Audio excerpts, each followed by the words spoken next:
It's time for an Out and About with Jamie Grout podcast, and this is a best of podcast with longtime farm broadcaster at WHO and other stations, Bob Quinn. Bob is a hero to not only farmers but other broadcasters around the state and the nation. I personally think that Bob is one of the not only best broadcasters but nicest guys around, and you'll hear all about his history of broadcasting in this podcast in just a couple of moments. First, a word from our sponsors, including Newton Clinic. And Newton Clinic has been around for a long time too, and they do a great job. My personal doctor is Dr. Joe Levette. He does a great job. And preventative care means more than just a yearly checkup. It's how we catch small issues before they become big problems. From screenings to vaccines to wellness visits, Newton Clinic is here to keep you and your family feeling your best. Schedule your preventative care appointments today. Your future self will thank you for it at Newton Clinic. And don't forget, their newest provider is Kinsey Heiser, and she's taking new patients at Newton Clinic. Another fine sponsor is the fine folks at Wesley Life Park Center. I've mentioned this many times before, but Wesley Life Park Center is where my sister lived the last years of her life, and I couldn't have asked for better care at Park Center. They do a great job, and if you'd like more information about living at Wesley Life Park Center, by golly, get a hold of Lisa Zylstra at Wesley Life. They do a great job there, and Wesley Life at Home just opened a new office in downtown Newton. They're just north of the Red Pride Cafe, and Park Center is proud to be the title sponsor for the Senior Health and Fitness Fair coming up on Wednesday, May 27th. This wonderful event features international and informational presentations and complimentary breakfast and a variety of vendor booths. They would love to have you join them for lots of fun. Again, that's coming up Wednesday, May 27th from 7:30 to 10 o'clock. You're invited to join them for this free event and enjoy breakfast provided by Park Center. They'll have raffle prizes and senior-focused presentations, and you're invited to meet with the vendors. The schedule goes something like this for the special events. At 7:30, they'll have the Park Center breakfast starting. At 8 a.m., the community vendor booths open. From 8:15 till 8:45, they'll have Downsizing Made Easy, presented by Andy, who knows all about that kind of thing. From 9 till 9:30, they have the fall prevention strategies.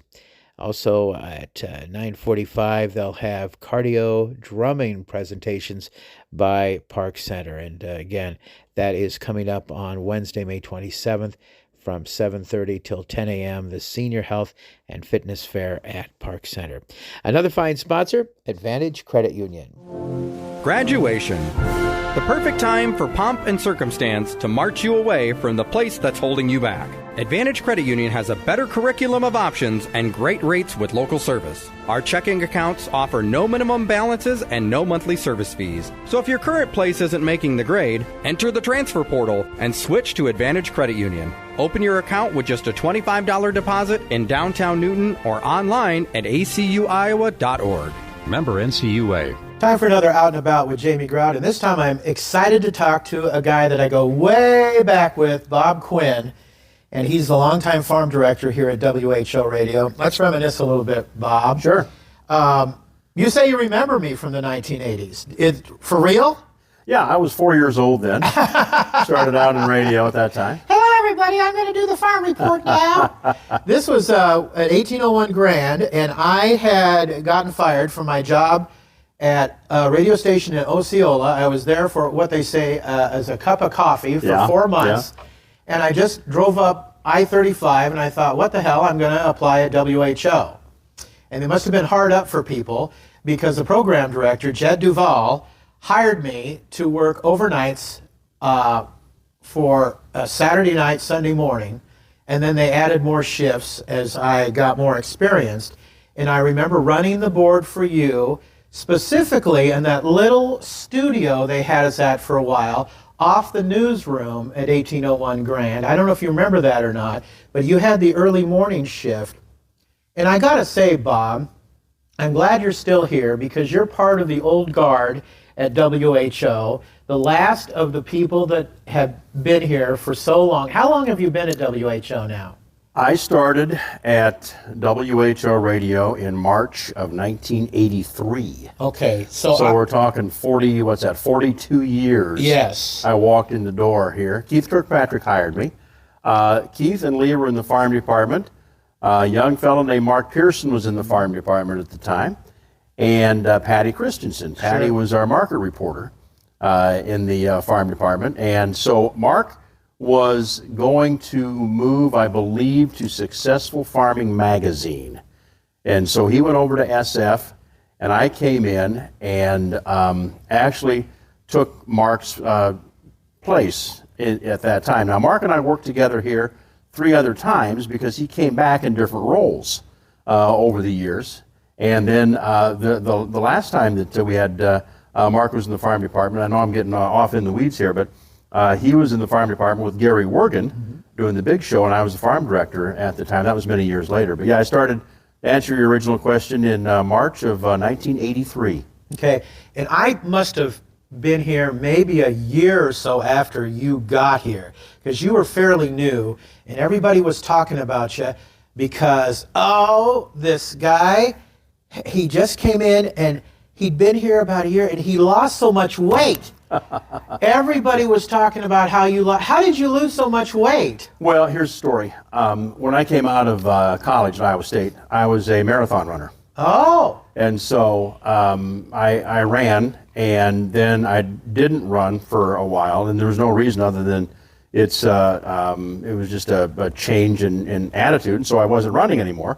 But I was eating like I was still running. And so you can't do that very long without gaining weight. So actually, before I lost a lot of weight, I gained a lot of weight. Okay. And that, they didn't see the upswing on that. They saw I started running again, and I ran at long distances, and you can eat a lot and survive there. In fact, I ran I used to run the Drake Relays. That was our home marathon, and it was difficult to train for Drake, because your training, the height of your training is in the dead of winter.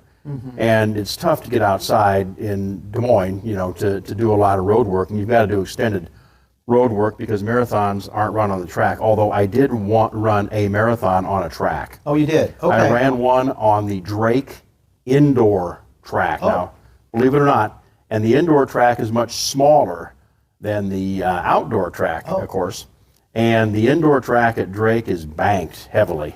At least it was in the old field house. And so we ran a mile one direction and then ran a mile the other direction on the track. So we have to keep changing directions. Okay. So you had a lot of people. You had to have a counter because you can't keep track of the laps yourself. It'd drive you crazy. So you have someone counting for you. And then all of a sudden you have people coming straight at you again. So it was interesting. But we did run one on the track. But back to the original point there is that we trained a lot in the snow and on tough streets, and then we ran the Drake Relays. Now, Drake ran a week before the Boston Marathon. And so a lot of people said, well, if you're going to be a big marathoner, you should run the Boston Marathon. And I had qualified once. You have to qualify for Boston. And I had qualified one time, but I chose to run at Drake. That was my home marathon. So that one, and then I would run another, maybe one, and in a good year, maybe 2 marathons throughout the year. So I'd run 2-3 a year for many years. Really? Yeah. What made you decide you wanted to get into marathons anyway? I never really liked running, and this is odd because I never really liked running a lot when I was in school. In high school and college, running was always something you either did because you were being punished Sure. for doing something stupid, or to train for another sport. And I found that I liked the training much more than I did the competition, even at the marathon level. For me, the training and being able to discipline yourself and do that was much more enjoyable to me than the actual race itself. You do silly things in a race. You plan for the race, and the marathon is a race that you have to plan for and continue to plan for. And on race day, you throw the plan out the window because it could be raining. There could be some guy that's egging you on to chase him. So the discipline was built up in the training, and that was always my reward, was really the training. So kind of odd way to say, that's how I got started in running. It was by no means something that I had planned on doing, but ended up doing because I liked the discipline and the time. If you get good at it, I mean, get beyond the time where you feel like your lungs are going to blow out of your chest. Yeah. If you get good at it, then you can lock on to a pace and just run, and you can really use your mind then to. You kind of escape, don't you? Oh, you do. You climb inside yourself, and it's you climb inside your head, and you can really get a lot of things thought about and a lot of problem solved. Did you ever hit that euphoric feeling that some people talk about when you're doing a marathon? You do, and you get a dump of almost like a painkiller in your body. That, but then I've also hit the wall where your body is totally out of food, and the muscles actually start to feed on themselves, and all of a sudden you're running along and everything aches. Oh, I bet. I mean, you feel like your toenails are going to fall off. Everything aches at about the 22, 23 mile mark. But yeah, so I enjoyed a lot of running, and that's how, when people always talk, how'd you lose so much weight? Well, the way you lose weight for me was I gained weight to begin with and got more back to my normal self when I was losing weight. I see. Well, I just want to tell you, there was an overnight lady at the station on WHO, because I had transitioned. See, I don't know if you remember John King, who was one of the DJs at KLYF. I had worked with him previously part-time at KJJY. I'm not going to go into my whole story because this is about you, but I ended up at WHO, and then the studio right next door, if you recall, at 1801 Grand was KLYF. I was the first full-time overnight guy at KLYF. It had been satellite fed before that, and they needed a part-time guy at KLYF. I started out part-time because of John King, and so I was a board op at WHO first, a producer board op. Then I transitioned over there to KLYF overnights. So I became friends with the overnight person at WHO. And she confided in me, and she had a crush on two people in that building. One was a weather guy at Channel 13, and the other one, Bob, was you. I don't want to embarrass you, but she said, oh, that Bob Quinn, he is so hot. Yeah, you should have told me this 40 years ago. Well, yeah, I didn't. We didn't see each other a whole lot because you were working during the day, And KLYF at the time, it was interesting because it actually started out as WHO AM years before that, and they moved to K-Life, which is music beautiful of your music. life. And a lot of people called it elevator or background type music, but it was. It wasn't satellite fed at the time. Yeah. It was, I think they sent tapes in. Yeah, it was automated. Played the reels of tape, but there wasn't any talking on that. No, and it was see, the problem was that it had good ratings, but they couldn't sell it because the audience was way old. And so they said, okay, we're going to make this an adult contemporary kind of radio station, like a soft rock radio station. And they did, and for whatever reason, I think radio had more money then. They decided to make it live overnights, which thankfully for me was good, and that turned out good. It was fantastic. But my last 6 months at that radio station, it was a very tumultuous period for Palmer Broadcasting. WHO AM's radio station ratings were not real good, and KLYF's ratings were so-so. We went through in 6 months I don't know if you remember, 3 different general managers and 3 different program directors. Now, for KLYF, we went through, I'm trying to think who the first station manager was, and then Dan McCarthy came in, and then finally Steve Shannon came in, and then we had Dennis, I can't remember, he was the general manager for KLYF, and then another general manager, We had, as program director, I had Bob Majors, and then Cal Stout came in, and then a guy came over from Q102. And when Steve Shannon, the guy from Q102, came over, pretty much cleaned house except for one person. And I got the boot. And then I went over to Q102. Enough about me, but I went down the radio road, and it's like the WKRP theme song, town to town and up and down the dial. But it was nice having the experience here. And I want to tell you, Dwayne Murley I work with every morning for the farm block from 5 to 5:30, and he's the new farm guy here at WHO. And I told him this, and I want to tell you this too, Bob. The farm guys here that I ran into at WHO when I was working here for that period of time for about a year, the nicest people you'd ever want to meet. And especially Keith Kirkpatrick, because for whatever reason, one day I was downstairs in the lobby at 1801 Grand with one of the overnight board op producers at WHO. And Keith was there, and we talked because she had some hesitancy about eating meat. And she was thinking about being a vegetarian or something like that, and how animals were treated and all this. And I think Keith Kirkpatrick had kind of reached the legendary status by this point, pretty much. He and Lee, I mean, everybody knew who they were. And she was concerned about that. Keith took 15 minutes to a half hour out of his busy day to explain how livestock producers take so much time to treat their livestock humanely because they want to have a good product to send to the market.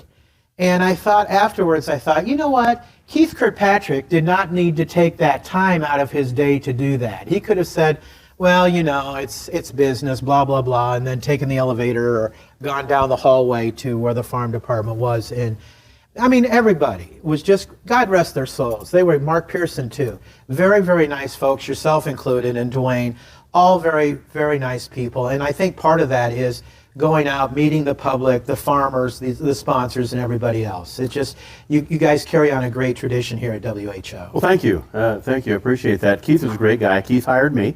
And I always wanted to ask Keith, before he retired, now, Keith, the day you hired me, would you consider that to be one of your best days or one of your biggest faux pas in the industry? And I never did get a chance to ask him that. But Keith hired me, and I worked with Lee. I had the best seat in the house for the Lee Klein program. Lee was a great storyteller, and above all else, just a really great guy. And I remember buying some of his CDs at the machine shed that he was selling. Yeah, Lee Klein's Notebook.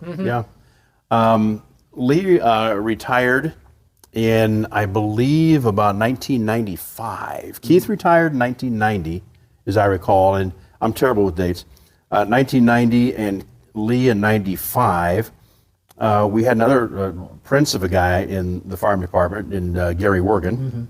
Gary was here for a number of years. And Mark, like I said, Mark came back. Mark Pearson actually came back to host the morning show.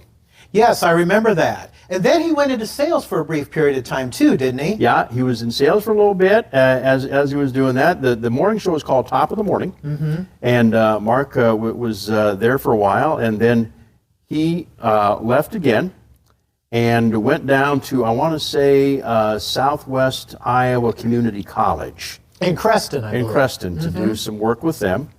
And then ended up with an Edward Jones office in Winterset. And then he came back. He called one day, because he had been doing market to market. And again, we're getting lost in a lot of the history here. But the market to market television program on Iowa Public Television, which still exists today. Paul Yeager's a great young guy. There's a great host. And Mark was hosting market to market at the time. Chet Randolph started Market to Market out of the WHO radio farm department. Chet was one of our broadcasters in there as well. And he started that program, and then he retired out of it, and Mark took it over for a number of years. But Mark was doing television with them, and then came back with Gary Worgan to host the noon farm program. And I was the farm director there, and I was doing mornings, because I was always a morning guy.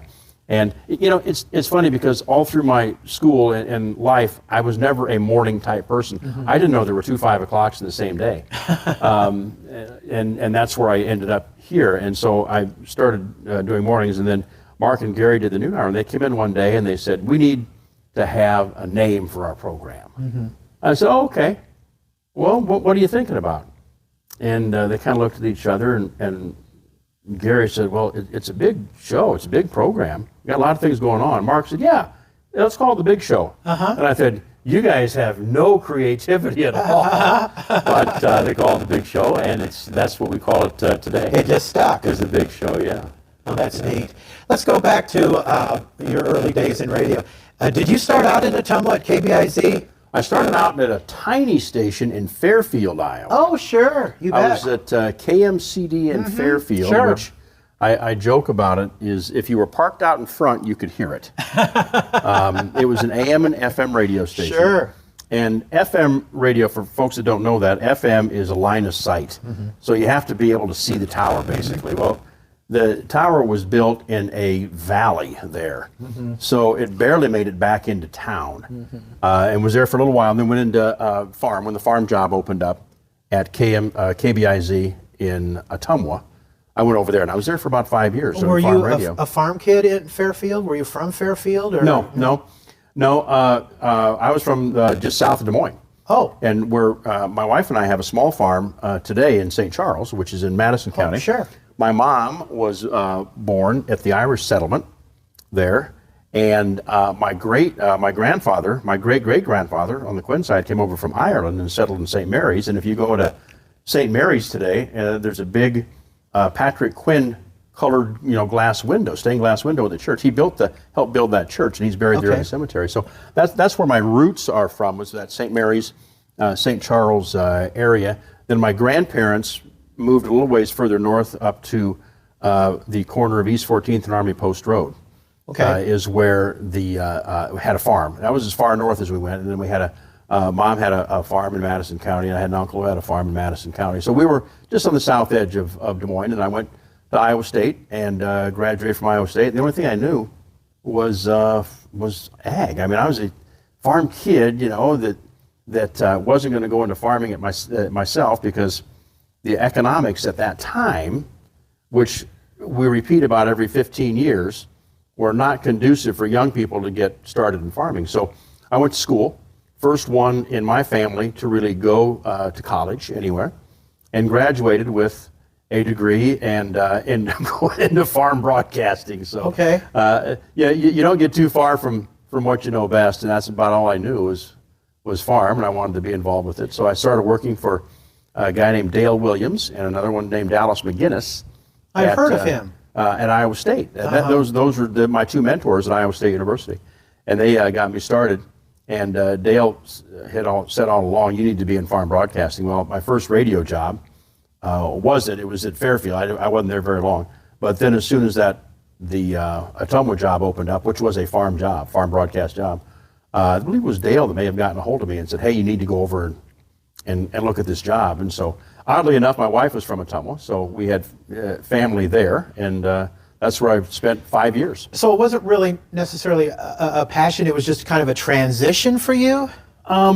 It was, and I think the passion builds. I think the passion was for broadcast and for telling a story. But again, that was my background. That's about all I knew. Sure. So you tend to do things you're good at, I guess.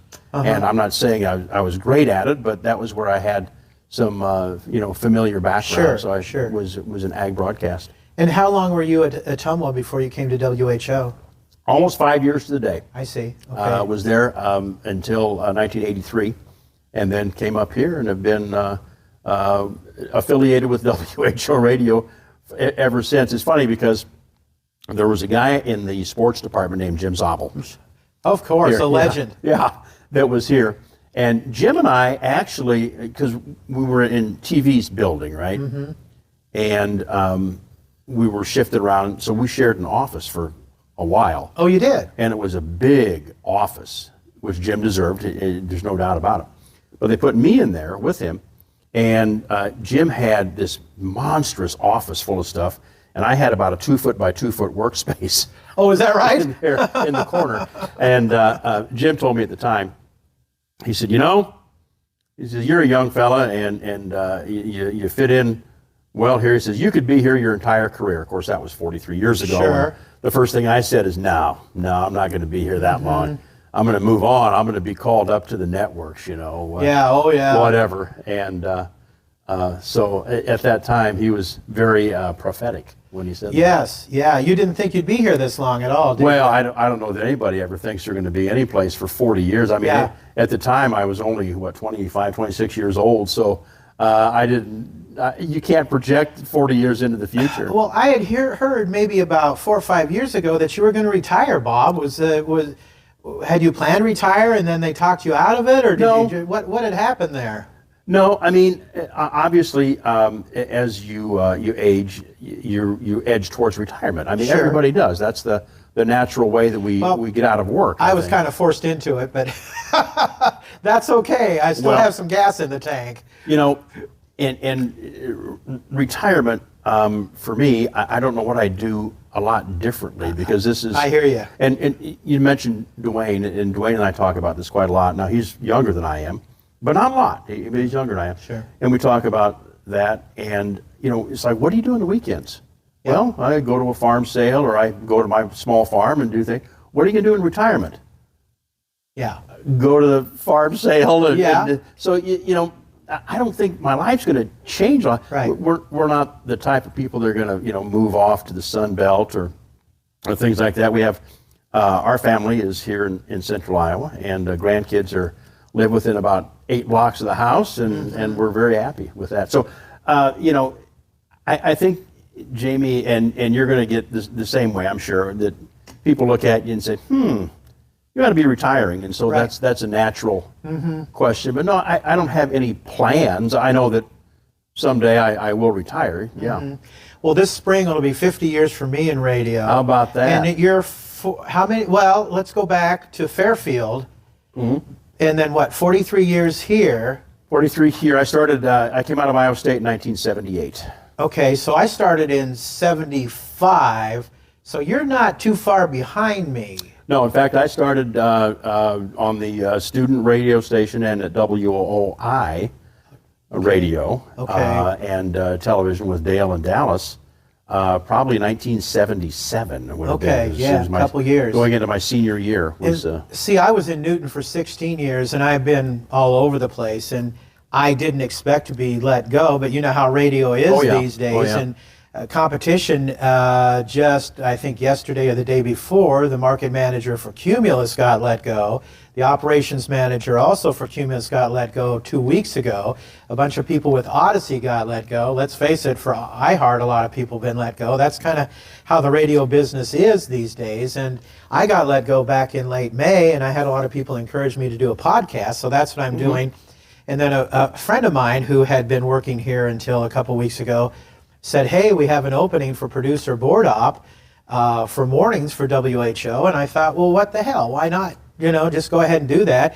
The salary pays for my gas and then some. And so here I am back in a radio station again. Yeah. So why not? And so that's what I'm doing. And it's nice to be here and working with people like you. Well, thank you. I appreciate what you do. But many people don't understand what you do because we don't get to hear you too much on the radio. Well, and tell me if I'm wrong when I explain it this way, but for the morning show, and then I'm also doing for Emery's show too, I tell them I'm like the air traffic controller for the morning show. I bring in the news, weather, sports, traffic reports, the markets for Dwayne, the callers, the guests, all that stuff comes in through my 20-channel Wheatstone control board.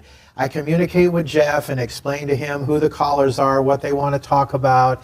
I let him know when he has live reads to do. And it's a lot the same with the big show when you do that during middays also. So, I mean, they don't know because they don't hear me talking unless I'm invited to come in. They don't know because there's a lot of stuff that goes on behind the scenes. It's like a TV station too, because there's more people behind the scenes at a TV station than there are in front of the camera. Oh yeah. So it's kind of that way. I can't even see the news person from where I'm sitting, the traffic person, the person that does the traffic reports way on the other side of the third floor. So yeah, there's a lot of stuff. So, but don't get me wrong. If I have a chance to get on the air, I'm going to do it. Well, the point that we make, though, from our seat is that we couldn't be on the air without you sitting there. Yeah. That's just the way it is. I mean, you are the guy that gets us on the air. And you mentioned television. I did television for 10 years here. Oh, yeah. I anchored the morning newscast on Channel 13 for 10 years. Weren't you on Channel 17 too for a while? I was on Channel 17 for a little while after that, as well, doing some helping out a friend of mine that was in the business, and ended up working with him for a little bit. But most of my television time was spent with 13, and in that 10-year period, yeah, you see one person, and we started out. I was it. I mean, that was it. Was one person, and then. We had a weather person come in, and one of my first weather people was Tiffany O'Donnell, who is now the mayor of Cedar Rapids. I know, and I talked to her a few weeks ago. Jeff had her on, and I used to watch her. I was in Waterloo for 10 years, and I told her, because there's like 3 people that are in politics in Cedar Rapids that were anchors on either yes, there are. Channel 2 or Channel 9 that are in politics now. So it's just kind of crazy. Well, you have Liz Mathis, who's in the Iowa State House, and you have Ashley Hinson, who is in our national representative. Now, the thing that you don't know about Ashley maybe is she's a Valley High School grad. Oh, I didn't know that. Here in West Des Moines. Her younger sister was in class with my son. Oh, really? Okay. And so I've known her. And at one time, when Cindy Axney was representing Central Iowa, she was a Valley grad. Really? We had 2 people from Valley High School at the same time in the U.S. House of Representatives. Small world. Isn't that something? That's crazy. Bob, I'd love to talk to you. I could talk to you for hours, but I know you're a busy man, and I want to do a short video with you here for a minute before you take off. But it's a pleasure working with you again after all these years, and maybe someday I can produce the big show for you. I hear it's a big job for the big show, so I don't know whether my brain is capable of doing it, but maybe someday. But thank you very much for taking the time. Thank you. The legendary Bob Quinn, longtime farm director here at WHO on Out and About with Jamie Grout. Other fine sponsors include new sponsor, Red Pride Cafe in downtown Newton in the Hotel Maytag, along with Westside Java Coffee Bar, Lynette Baker, Halo Branded Solution, Jersey Freeze in Monroe, and the Made Right Sandwich Shop in downtown Newton. Until next time, Grout is out. See ya!